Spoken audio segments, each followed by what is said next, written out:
2008ರಿಂದ 2026ರವರೆಗೆ ಮಠಕ್ಕೆ ಬಂದಂತಹ ದೇಣಿಗೆ, ಸರ್ಕಾರದ ಅನುದಾನ, ಖರ್ಚು ವೆಚ್ಚ ಆ ಲೆಕ್ಕ ಕೊಡುವಂತಹ ಸಮಾವೇಶ. ಈ ಸಮಾವೇಶವನ್ನ ವಚನಾನಂದ ಶ್ರೀಗಳು ಬಹಿಷ್ಕರಿಸಿದ್ದಾರೆ. ಟ್ರಸ್ಟಿಗಳ ವಿರುದ್ಧ ಮತ್ತೆ ಆಕ್ರೋಶ ಹೊರಹಾಕಿದ್ರು ವಚನಾನಂದ ಶ್ರೀಗಳು. ಟ್ರಸ್ಟಿಗಳ ಲೆಕ್ಕ ಕೊಡೋ ಸಮಾವೇಶವನ್ನ ವಚನಾನಂದ ಶ್ರೀಗಳು ಬಹಿಷ್ಕರಿಸಿದ್ದಾರೆ. ನಮಗೆ ರಾಮನ ಲೆಕ್ಕ ಬೇಕು ಅಂತ ಕೇಳಿದ್ದಾರೆ. ವಚನಾನಂದ ಶ್ರೀಗಳಿಗೂ ಕೂಡ ಈ ಸಮಾವೇಶಕ್ಕೆ ಟ್ರಸ್ಟಿಗಳು ಆಹ್ವಾನ ಕೊಟ್ಟಿದ್ರು. ಆದರೆ ಈ ಸಮಾವೇಶವನ್ನ ಬಹಿಷ್ಕಾರ ಮಾಡಿದ್ದಾರೆ. ಕಾವಿ ಬೆಂಕಿ ಇದ್ದಂತೆ ಅಂತ ಎಚ್ಚರಿಕೆ ಕೊಟ್ಟಿದ್ದಾರೆ. ಪೊಲೀಸ್ ಬೆಂಬಲ ಪಡೆದು ಸುಳ್ಳು ಲೆಕ್ಕ ಕೊಡೋದಕ್ಕೆ ಟ್ರಸ್ಟಿಗಳು ಬಂದಿದ್ದಾರೆ ಅಂತ ಶ್ರೀಗಳು ಹೇಳಿರೋದು. ಉಚ್ಚಾಟನೆ ಮಾಡಿದ ಕಮಿಟಿ ಅವರಿಗೆ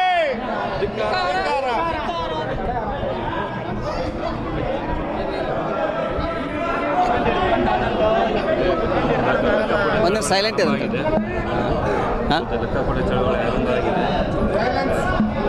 ಇದು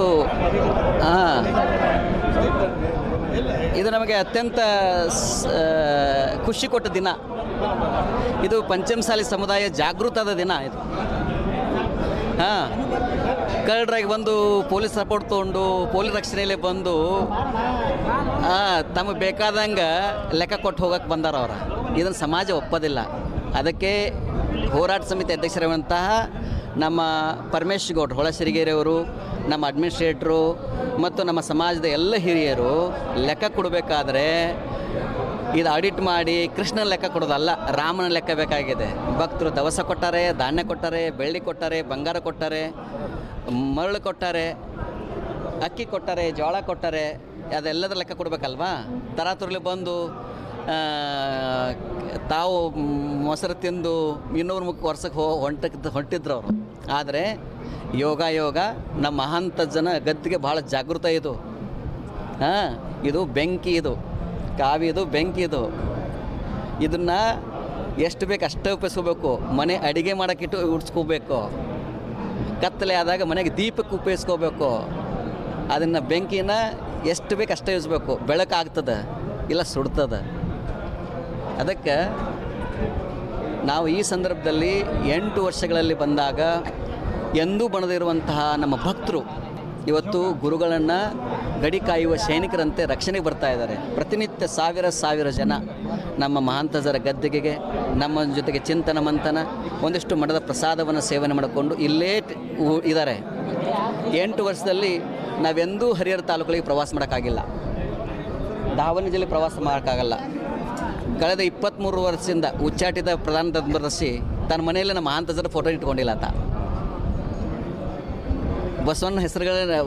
ಬಸವಣ್ಣವರ ಫೋಟೋ ಹಾಕದ ಹಾಗೇನೆ ಮತ್ತು ಸಾಕಷ್ಟು ಅವ್ಯವಹಾರಗಳನ್ನ ಮಾಡಿದ್ದು ಜಾಗಜಾಹೀರಾಗಿದೆ. ಆ ಹಿನ್ನೆಲೆಯಲ್ಲಿ ನಾವು ನಮ್ಮ ಭಕ್ತರು ಏನು ಕೇಳ್ತಾ ಇದ್ದಾರೆ, ಲೆಕ್ಕ ಕೊಡಿ ಅಂತ, ಪಾರದರ್ಶಕವಾಗಿರಬೇಕು ಅಂತ. ಸರ್ಕಾರದ ಬಂದಂತಹ ಹಣ 2008ನೇ ಇಸ್ವಿಯಿಂದ ಇಲ್ಲಿವರೆಗೆ ಏನೇನೋ ಬಂದಿದೆ ಅನ್ನೋದನ್ನು ನಮ್ಮ ಒಬ್ಬ ಟ್ರಸ್ಟಿನೇ ಹೇಳಿದ್ದಾರೆ. ಅವ್ರದ್ದೆಲ್ಲ ಪಿನ್ ಟು ಪಿನ್ ಅವರೆಲ್ಲ ಒಂದೊಂದನ್ನು ಬಯಲು ಮಾಡಿದ್ದಾರೆ ಅವರು.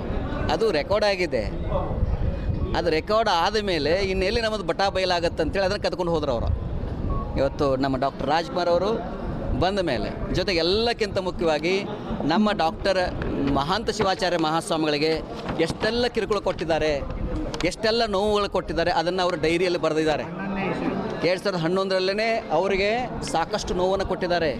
ಇವರನ್ನು ಉಚ್ಚಾಟನೆ ಮಾಡದೇ ಸಮಾಜ ಉದ್ಧಾರ ಆಗೋದಿಲ್ಲ ಅಂತ ಹೇಳಿದ್ದಾರೆ. ಅವಾಗನೇ ಅತ್ಯಂತ ದುಃಖದಿಂದ ಅವರ ಕಣ್ಣಲ್ಲಿ ನೀರು ಬಂದಿಲ್ಲ, ಕಣ್ಣಲ್ಲಿ ರಕ್ತ ತರಿಸಿದ್ದಾರೆ ಇವರು. ಅಷ್ಟೊಂದು ಮಾನಸಿಕವಾಗಿ ಕಿರುಕುಳ ಕೊಟ್ಟು ನಮ್ಮ ಮಹಾಂತಜರ ಲಿಂಗೈಕ್ಯ ಆಗಿದ್ದನ್ನು ಸಂಭ್ರಮ ಪಟ್ಟಾರ ಅವರು. ಅವರು ಹಳ್ಳಿಗೆ ಏಕರಾತ್ರಿ, ಪಟ್ಟಣಕ್ಕೆ ಪಂಚರಾತ್ರಿ ತಿರುಗಾಡಿದ್ದಾರೆ. ಅವರು ಬರೆದಂತಹ ಡೈರಿ ಇದು. ಇದನ್ನು ನೀವು ನೋಡಿರಿ, ಏನೇನು ಬರ್ದಾರ ಅನ್ನೋದು ಸ್ವಲ್ಪ ಓದ್ರಿ. ಯಾರ ಹಣ, ಯಾವಾಗ, ಯಾರ ಭಕ್ತರ ಹಣ ತನ್ನ ಹಣ ಅಂತ ತಿಳ್ಕೊಂಡು ಬ್ಯಾಂಕ್ನಾಗಿಟ್ಟು ಅದ್ರ ಬಂದಂಥ ಬಡ್ಡಿ ಹಣದಲ್ಲಿ ನನ್ನ ಹಣ ಅಂತ ಹೇಳಿದವ್ರು ಯಾರು ಅನ್ನೋದು ಹೇಳಿದಾರೆ ಅವರು. ಅವ್ರು ನಿನ್ನೆನೇ ಅವರು ಉಚ್ಚಾಟಿತ್ರೀಗ, ಉತ್ಸಾಟ ಮಾಡೋಕ್ಕೆ ಹೋಗಿ ಉಚ್ಚಾಟರಾದವರು. ಹಾಗಾಗಿ ಇವತ್ತು ಲಕ್ಷೋಪಲಕ್ಷಣ ಭಕ್ತರು ಇರುವಂಥ ಪೀಠ ಇದು.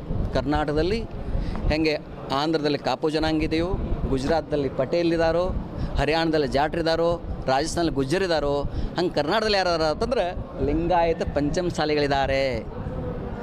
ಆ ಹಿನ್ನೆಲೆಯಲ್ಲಿ ಇವತ್ತು ತರಾತುರ್ಲಿ ಬಂದು ಎಲ್ಲ ಮಠಗಳದ್ದು ಒಂದು ದೊಡ್ಡ ಪುಸ್ತಕವನ್ನು ಮಾಡಿ ಯಾರು ಎಷ್ಟು ದುಡ್ಡು ಕೊಟ್ರಪ್ಪ, ಯಾರು ಬೇಳೆ ಕೊಟ್ಟರು, ಯಾರು ಬೆಲ್ಲ ಕೊಟ್ಟರು, ಯಾರು ಮರಳು ಕೊಟ್ಟರು, ಯಾರು ಕಬ್ಬಿಣ ಕೊಟ್ಟರು, ಯಾರು ಮಣ್ಣು ಕೊಟ್ಟರು. ಯಾಕೆ ಮಣ್ಣು ತುಂಬಿಸಿರಲಿಲ್ಲ. ಹರಿಹರ ಜನ ತಾವೇ ವಾಲಂಟ್ರಿಯಾಗಿ ಟ್ರ್ಯಾಕ್ಟರ್ ತಂದು ಲೋಡ್ ಗಟ್ಟೆ ಮಣ್ಣು ಹಾಕ್ಯಾರ. ಅದಕ್ಕೆ ಕೂಲಿನೂ ತೊಗೊಂಡಿಲ್ಲ, ಡೀಸೆಲ್ ತಾವ ಹಾಕ್ಕೊಂಡಾರ. ಹರಿಹರ ತಾಲೂಕಿನಲ್ಲಿ 1,40,00,000 ರೂಪಾಯಿ ಸಂಗ್ರಹ ಆಗಿದೆ. ನಮ್ಮ ಸಂಸ್ಥಾಪಕ 1,40,00,000 ರೂಪಾಯಿ ಇಲ್ಲೇ ನಮ್ಮ ಬಾಬಾನವ್ರು ಇದ್ದಾರೆ. Is also founder trustee. So ಸರ್ಕಾರದಿಂದ 12 ಕೋಟಿ ರೂಪಾಯಿ ಬಂದಿದೆ. ಅದರಲ್ಲಿ ಎಲ್ಲಿ ಈ ಸರ್ಕಾರ ಕೊಟ್ಟಂಥ ಹಣ ಎಲ್ಲಿದೆ ಈಗ? ಎಲ್ಲಿ ವಿದ್ಯಾರ್ಥಿ ನಿಲಯ ಇದೆ, ಎಲ್ಲಿ ವಸತಿ ನಿಲಯ ಇದೆ, ಎಲ್ಲಿ ಸಮುದಾಯ ಭವನ ಇದೆ? ನಾವಂತರೂ ಹಣದಲ್ಲಿ ಚೆಕ್ ಸೈನ್ ಮಾಡಿಲ್ಲ, ಹಣಕಾಸಿನ ವ್ಯವಹಾರದಲ್ಲಿ ಇಲ್ಲ. ಎದ್ದನ ಜೋಗಿ ಹೆಗಲ ಮ್ಯಾಗ ಜೋಳಿಗೆ ನಮ್ಮದು. ಇದು ನೋಡ್ರಿ, ಮತ್ತೆ ಇವತ್ತು ಬೆಳಗ್ಗೆ ತುಂಬಿತ್ತು, ಮತ್ತು ಖಾಲಿಯಾಗಿದೆ. ಯಾರು ಕಾಣ್ತಾರೆ ಅವ್ರಿಗೆ ಕೊಡ್ತೀವಿ ನಾವು ಇದನ್ನು. ನಾವು ಇರೋದಕ್ಕೆ ಕೊಡಲಿಕ್ಕೆ. ಕರ್ನಾಟಕ ರಾಜ್ಯ ಸಂಘದ ಪಂಚಮಸಾಲಿ ಸಂಘದ ಅಧ್ಯಕ್ಷರು ಸೋಮನಗೌಡ ಪಾಟೀಲ್ರವರು, ಅವರು 1994ರಿಂದ ಈ ಸಂಘಟನೆಯಲ್ಲಿದ್ದಾರೆ. ಅವ್ರನ್ನ AK ಫೌಂಡೇಶನ್ ಕರೀತಾರೆ. ಅವರು ಕಟ್ಟಿದಂಥ ಈ ಸಮಾಜದೊಳಗೆ ಇವರು ಒಳಗೆ ಹೊಕ್ಕಿರೋದು. ಇವ್ರದ್ದು ಕೊಡುಗೆ ಏನೂ ಇಲ್ಲ. ನಾನು ಮಾಡಿದೆ, ನಾನು ಕಟ್ಟಿದೆ ಅಂತ ಎಲ್ಲರಿಗೂ ಹಿಂಗೆ ಭ್ರಮೆಯಲ್ಲಿದ್ದರು ಅವರು. ಹಿಂದೆ ಸಿದ್ಧಲಿಂಗ ಸ್ವಾಮಿಗಳು ಮಹಾಂತಜ್ಜರಿಗೆ ಲೆಕ್ಕ ಕೇಳಿದಾಗ ಅವ್ರು ಶಿಕ್ಷಕ ಬೈದಾರ ಅವರು ಏಕವಚನದಲ್ಲಿ. ಆವಾಗ ಮಹಾಂತಜ್ಜರು ಬೆತ್ತನ ರುಚಿ ತೋರಿಸ್ಯಾರ ಇವರಿಗೆ. ಪ್ರಧಾನ ಧರ್ಮದರ್ಶಿಗೆ, ಒಬ್ಬ ಧರ್ಮದರ್ಶಿಗೆ ಬೆತ್ತ ತೊಗೊಂಡು ಹೊಡೆದಾರ.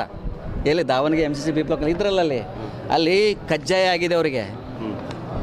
ನಮ್ಮ ಸಿದ್ಧಲಿಂಗ ಸ್ವಾಮಿಗಳಿಗೆ ಮಾನಸಿಕ ಕೊಟ್ಟು ಅವ್ರನ್ನ ಉಚ್ಚಾಟನೆ ಮಾಡಿದ್ರು. ಆವಾಗ ಸಮಾಜ ಜಾಗೃತ ಇರಲಿಲ್ಲ.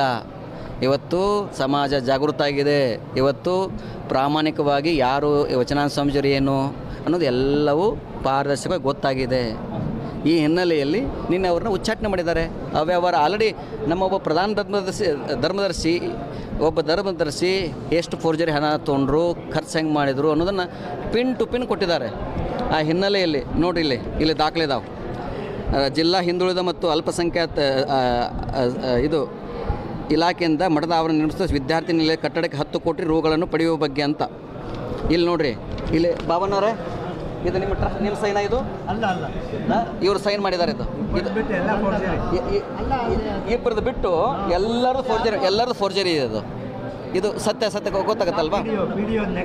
ಆಮೇಲೆ ಎಲ್ಲಕ್ಕಿಂತ ಮುಖ್ಯವಾಗಿ ಇಲ್ಲಿ ಮಠದ PDO ಈ ಆರಂಭದಿಂದ ಮಠದಲ್ಲಿ ನಾವು ಬಂದ ಮೇಲೇನು PDO ನಮಗೆ ಅನೇಕ ಬಾರಿ ನೋಟಿಸ್ ಕೊಡ್ತಾಯಿದ್ರು. ಅಂದರೆ ಟ್ಯಾಕ್ಸ್ ಕಟ್ಟಿರಲಿಲ್ಲ. ಆ ಟ್ಯಾಕ್ಸ್ ಕಟ್ಟಿದಾಗ ಟ್ಯಾಕ್ಸ್ ಕಟ್ಟಬೇಕಾಗಿತ್ತು. ಟ್ಯಾಕ್ಸ್ ಕಟ್ಟಲ್ಸಿವೆ, ಅವರು ಬಿಲ್ಡಿಂಗ್ ಕಟ್ಟಕ್ಕೆ ಪರ್ಮಿಷನ್ ಕೊಡೋಂಗಿಲ್ಲ. ಅವ್ರು ಕೊಡದೇ ಇದ್ದಾಗ ಏನು ಮಾಡ್ಯಾರ, ಅವರು ಕೂಡ ಸಹಿಯನ್ನು ಫೋರ್ಜರಿ ಮಾಡಿದ್ದಾರೆ. ನೋಡಿ, ಅವರ ಬರೋದು ಲೈಸೆನ್ಸ್ ಅಂದರೆ ಈ ಕಟ್ಟಡಕ್ಕೆ ಲೈಸೆನ್ಸ್ ಕೊಟ್ಟಿಲ್ಲ ಅವರು. ಅಂದರೆ ಫೇಕ್ ನಕಲಿ ದಾಖಲೆಯನ್ನು ಸೃಷ್ಟಿ ಮಾಡಿ, ಇಲ್ಲಿ ನೋಡ್ರಿ, ಪರವಾನಗಿ ಪತ್ರದ ಇದು ಕೂಡ ಫೇಕ್, ಇದು ಅವ್ರ ಸೈನ್ ಕೂಡ ಫೇಕ್. ಇದು ಅದಕ್ಕೆ ಅವರು ಅಧಿಕೃತವಾಗಿ ಹಿಂಬಲ ಕೊಟ್ಟರ. ಗ್ರಾಮ ಪಂಚಾಯತಿ ಕಾರ್ಯಾಲಯ ಹನಗವಾಡಿ ಅಂತೇಳಿ ದೃಢೀಕರಣ ಅಂತ. ದಾವಣಗೆರೆ ಜಿಲ್ಲೆ ಹರಿಹರ ತಾಲೂಕು ಹನಗವಾಡಿ ಗ್ರಾಮ ಪಂಚಾಯತಿ ವ್ಯಾಪ್ತಿಯ ಹನಗವಾಡಿ ಗ್ರಾಮದ ಶ್ರೀ ವೀರಶೈವ ಲಿಂಗಾಯತ ಪಂಚಮಸಾಲಿ ಪೀಠಕ್ಕೆ ಮನೆ ಕಟ್ಟಲು ದಿನಾಂಕ 18/1/2020 ಪರವಾನಗಿ ಪತ್ರ ಕೊಟ್ಟಿರುತ್ತೀರಿ ಎಂದು ದಿನಾಂಕ 25/1/2020 HB ಕರೆಕ್ಟ್ ಬಿನ್ ಬಸಪ್ಪ ಅತ್ಯಂತ ದುಃಖದಿಂದ ಅವರ